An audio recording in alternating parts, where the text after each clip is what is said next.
NHL 26 is here, and so am I to answer some of the typical questions that a lot of you guys have at the launch of a new game. As always, if you haven't, I gotta say it's the YouTube thing to say. Subscribe to the channel, leave a like on this video as well. We're gonna be uploading a lot of NHL 26 content here. And of course, if NHL 26 isn't necessarily your jam, I'm sure it is, but in case it isn't, if there's more to your jam, the second channel as well, TWOGIE24, link in the description for everything non-NHL from Madden, NBA, etc., etc. So let's get down to this with some of the, the features or lack thereof that they don't necessarily talk about. Worth noting, in terms of anything roster-related, jersey-related, I'm going off of the August 25th update. There might be another update. Hopefully there is soon. That you might get your hands on as the game comes out. Hopefully that is the case. But wanted to say that before we got into it. In terms of jerseys and changes like that, you do have the Boston Bruins, of course, with their logo overhaul and the new home and away, which, as a Bruins fan, I like it. It was time for a new change, and I'm good with that. And of course, as expected, the Utah Mammoth logo is in the game. Although, interestingly enough, they don't have last year's home jersey in the game still, which, all it said was Utah, but still, I'm a little bit surprised they didn't keep that in the game. Maybe some weird licensing thing. Outside of that, we look over at, of course, the PWHL with their two new franchises in Vancouver and Seattle. Of course, the generic looks. Of course, we'll see what happens in terms of what they might choose for their names in the future. In the AHL, you have Tucson with their logo change, of course, going after the third jersey that they've had for the past couple of years. I actually don't know if they were scheduled for a home and away change. ECHL, a lot of people will be happy about this, of course. The Greensboro Gargoyles in the game. The jerseys, however, are not. Now, they have literally just announced these jerseys.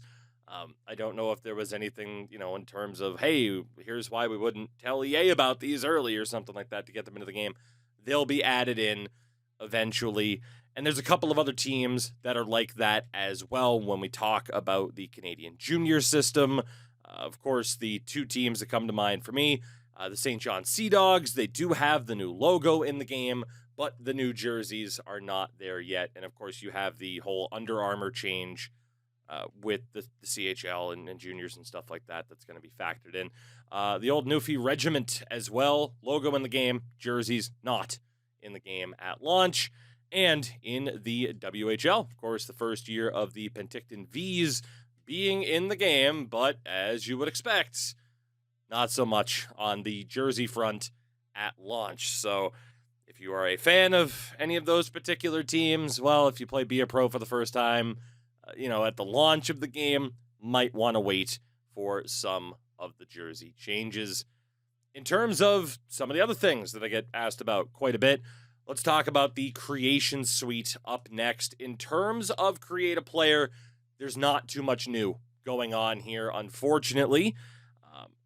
The primary thing has to be neck guards being added into the game, which is nice. Don't yet know if players generate with them in terms of, playing within franchise mode. Obviously, it's not a gigantic change, but it's an accurate one to have in the game. There are no new player heads for both male or female characters, or masculine and feminine as they're deemed here. Still the same amount from NHL 25. And outside of that, really, we're just talking about a couple goalie changes, aside from X Factors, which I'll get into shortly, but there's no new amount of shot styles, no new attributes in the game. It's the same attributes, of course, despite, them using NHL Edge information to make certain changes. So there is that. But with goalie stuff, as always, you do get some of the new masks and stuff like that with the team changes. We start off here. God, I still hate how this is organized now. But you start off way down at the bottom, of course, the Utah Mammoth with a new mask in the game, which honestly I don't hate. I don't hate those. And of course, some of the other teams that we just talked about, right? In terms of who is in the game and who is not. And we're going to have to go all the way down. I don't understand the order for these, I gotta be honest. But regardless, we get to the OHL, pretty interesting. You do have the Brantford Bulldogs, of course, and then the old mask from the Hamilton days. So I'm surprised that's still in the game. But I'm not complaining. It's nice to have multiple options. And if you were a fan of them in Hamilton, well, there you go. And of course, you do have the Brampton Steelheads in there as well. But that would have been in there before. But yeah, interesting that the Brantford Bulldogs mask and the Hamilton Bulldogs mask still in. From there, QMJHL. Again, St. John don't have a mask update yet. And in terms of the regiment, though, that is the mask that they gave them in the game. Not too bad. Pretty straightforward, pretty simple, but all in all, not too bad. Actually, I meant to look it up for a 25. I didn't, but I don't know if that Chicoutimi mask is real or not. But at least compared to like this mask here for Valdor that we've had in the game since NHL 09, NHL 10, it is nice to see them using a couple of more interesting designs, I would say. Penticton as well, their new mask, of course, very Toronto Maple Leafs coded. And at actually not the very bottom, of course, because we do have good old Greensboro to talk about. Gargoyle's mask is pretty sick. I think you'll see a fair amount of ESHL goalies using that one. And then down below, nothing new for Seattle or Vancouver. Not even a generic mask, obviously without team branding, because they're just, the basic WHL. But worth noting, they do not have anything in the game right now. So not a ton to look at in terms of any creation suite changes, in terms of create a team as well. I mean, obviously you'll have, different songs for goals, the penalty kill, whatever it might be, the power play. But not a ton has changed with this here either. I don't believe we have any new generic logos either. And then, of course, AHL, they still just don't want their logos to be able to be customized. God, it's weird to have that Bruins logo be in, be a vintage logo now. That is very, very bizarre. But yeah, not a ton to the creation suite this year on the team front or the individual player front. And the last big thing to talk about, normally what I do is a big roster rundown, but the menus are still a bit slow to load. I hate to say it. It's not quite as bad as Madden 25, or Madden 26, I should say, was at launch, but it still takes a full second for this information to change, and it's a pain, right? So, hey, if you have questions about, like, oh, what's this player, I'll do my best to get back to you in the comments on that front. But what I do want to talk about, of course, is the X Factor changes, because not only are there those changes, EA's definitely changed their approach with their rosters in terms of just how many players are getting abilities. But quickly, a reminder for those who haven't, of course, seen or, don't have the full information yet on the overhauls. Of course, quite a few abilities are now out. We're down to 27, I believe, was the final count. A lot of stuff like skill up for, faster Michigans and stuff like that are out of the game. Wheels is still in. Of course, you can see on screen what exactly that does. Again, with the higher up abilities as well, you're also going to see changes, right? You'll get like a specific change to the skating animation to indicate that Wheels is kicking in and that somebody is moving faster. Elite Edges still in the game. It becomes very obvious, especially if you use someone like Quinn Hughes, who has elite Edges. Very obvious what it's doing there. Second Wind still in the game. I mean, an 80% energy recovery as well, which is it's going to be interesting to see how well or how often that is used, especially in ESHL with certain players. No contest, of course, in the game, but a change now. Of course, a 90% strength increase also adds to speed and agility in terms of winning pucks in the corner. So in theory, that should be more worthwhile. You have Warrior as well, which again changes the stamina drain with hits and blocks, your get up speed. So I mean, if you're using a smaller build and you're going to get hit a lot, in theory, that could be one to use. In terms of shooting and passing, Rocket, of course, kind of changing, from and taking over from Thunderclap from last year's game. Of course, this is the interesting one. Can cause the goalies to react when hit up high. How much of an effect is that going to be? I could easily see that being changed as we go on. Quick release, of course, kind of a modified version of Make It Snappy and what we had there before. 1T still very, very much in the game. Pressure Plus is one of the more unrealistic abilities, of course. There's no way to quantify this. This is just very much a gameplay element ability as opposed to looking and seeing, oh, who scores most on the one-timer in real life.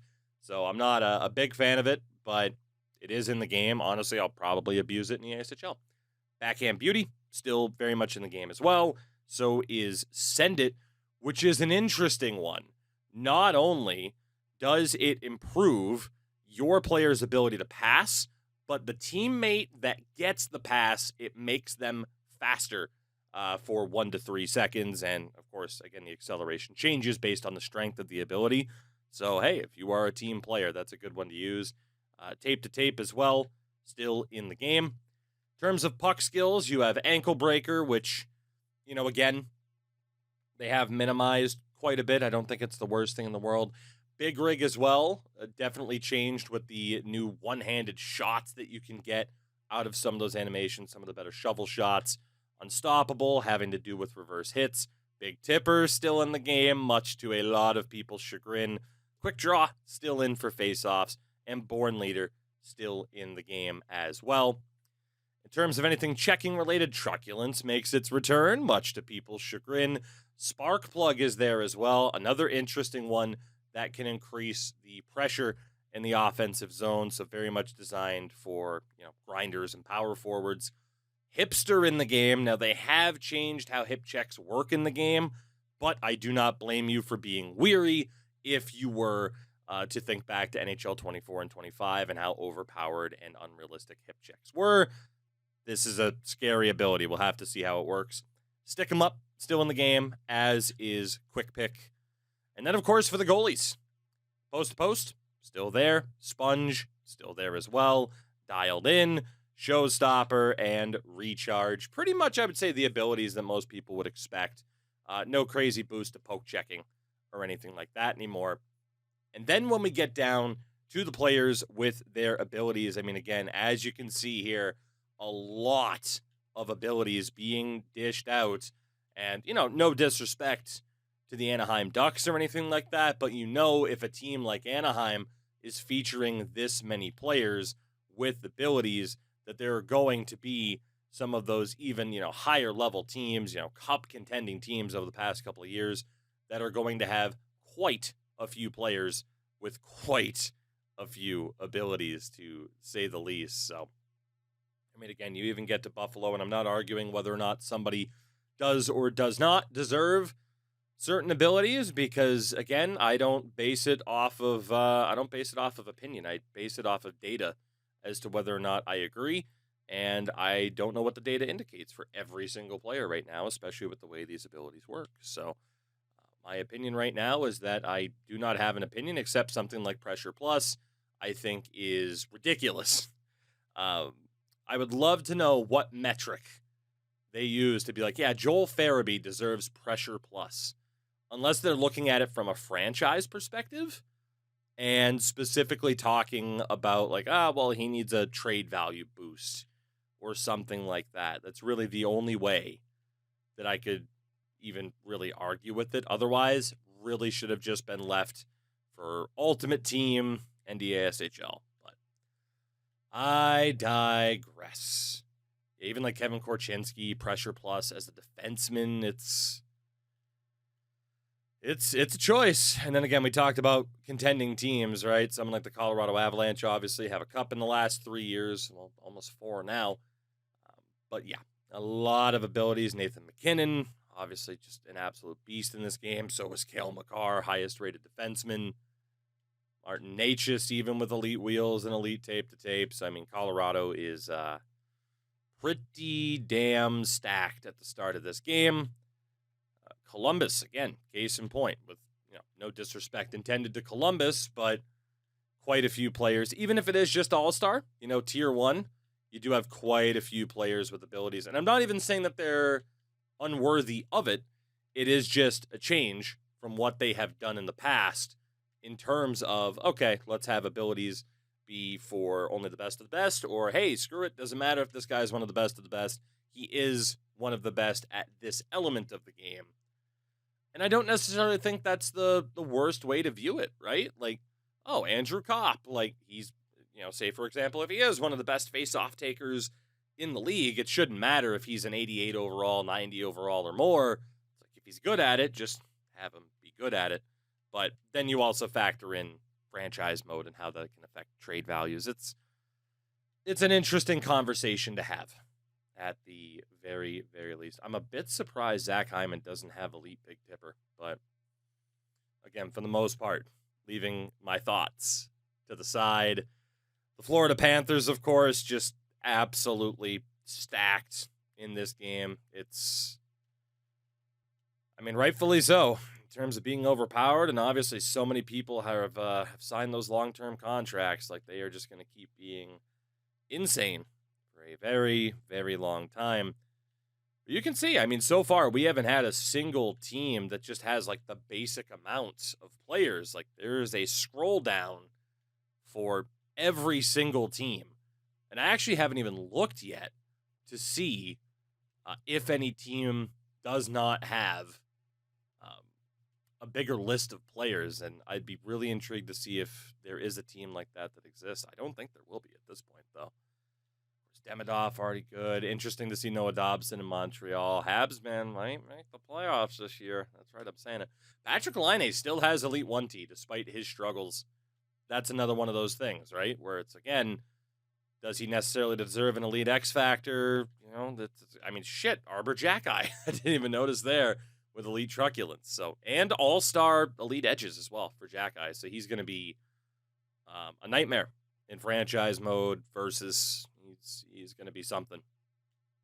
Yeah, even Nashville, probably one of the least amount of players so far. Actually, in fairness, there you go. Nashville, it stops at Stamkos. You can see every player that at least has an ability is on the same screen out of the gates. So, EA not big fans of Nashville after last season. Then again, I don't know how many Preds fans are fans of Nashville after last season, if we're being honest. Even the New York Islanders not looking all that bad in terms of their particular abilities. Jonathan Drouin with All-Star tape to tape. Matt Barzal, All-Star wheels as well. There's been a lot of conversations about, that I've seen at least, in regards to his speed and everything in the game. Tammy Panarin, of course, entering the last year of his deal. Let's see, case in point, even Matt Rempe, Elite Truculence.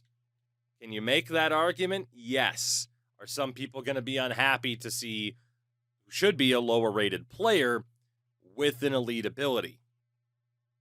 That, of course, is the conversation, right? Ridley Gregg has wheels. It's a shame he doesn't have anything related to Slapshot. A missed opportunity, dare I say. And even Philadelphia, again, fair amount of abilities. Garnet Hathaway. Michkov starts off at like a freaking 88 in this game or something like that. They are all aboard the Michkov train. God, Trevor Zegras in Philly, not used to that yet. Of course, Crosby still an absolute beast in this game. No surprise there. Nobody else, even with the top ability. The San Jose Sharks, case in point. Not going to be the best team this year, but still have players with abilities, even like Philip Kurashev having that tier 1 tape-to-tape. Nick Leddy still with some abilities. It's an interesting approach that they have taken to the ratings, and especially how they've been dealing out X Factors this year. Jared McCann with Pressure Plus. Ellie Tolvanen rocking Rocket as well. Even Nathan Walker kicking in with an ability for the start of this game. Let's see, Tampa Bay still obviously not as ridiculous as they've used to be. Victor Hedman still very well represented in this game. Kucherov as well. Braden Point. They're still set up pretty well in Tampa. Toronto, fair amount of abilities here as well. Matthew Nye re-signing. Matthews doesn't have 3 elites, just 2 out of 3. Same for William Nylander as well. Just the one send it for Morgan Riley. So a lot of room for conversation about how these have been dished out, who's gotten which abilities, and now, of course, not just who has gotten which abilities, but the level of abilities that they have gotten now that there is 3 tiers to said abilities. Vancouver, again, we know he's coming up, and of course, that Demko elite post-to-post, but we know he's coming up. Quinn Hughes is insane in this game, genuinely insane. But Lakira Maki, Pressure Plus, Kiefer Sherwood with Spark Plug, can't necessarily disagree with that. Mark Stone still looking pretty good. Petrangelo, of course, is in the game, even though we know he's pretty much going to miss the entirety of this upcoming season. If not, his career's over. Mitch Marner, of course, still rocking the Leafs jersey for the promotional picture. Jeremy Lozon, elite truculence. He's someone that deserves it. He hits like a truck. But is that the right move for them to have given someone like Lozon, a top-tier ability, even if the stats justify it? We'll see the effect that it has throughout the game, and of course, things are going to change a lot on the roster editing front. I am still lined up to be working with the likes of Vasi and Tactics this year on a joint effort with these rosters, so keep an eye out for that as we go on through the first couple of weeks and months of this game. And with that, it looks like we are winding things down here with the Winnipeg Jets. So what I'll say from here is if there is anything that did not get answered in this video, let me know in the comments. No problem making other videos or at least giving you direct answers if it's not necessarily a video topic on its own. Of course, keep an eye out. Franchise Mode's going to be streaming things over on Twitch as well at Tugi24 there. I think that covers everything. Hope you guys are excited for the start of NHL 26 season, and I'll see you next time.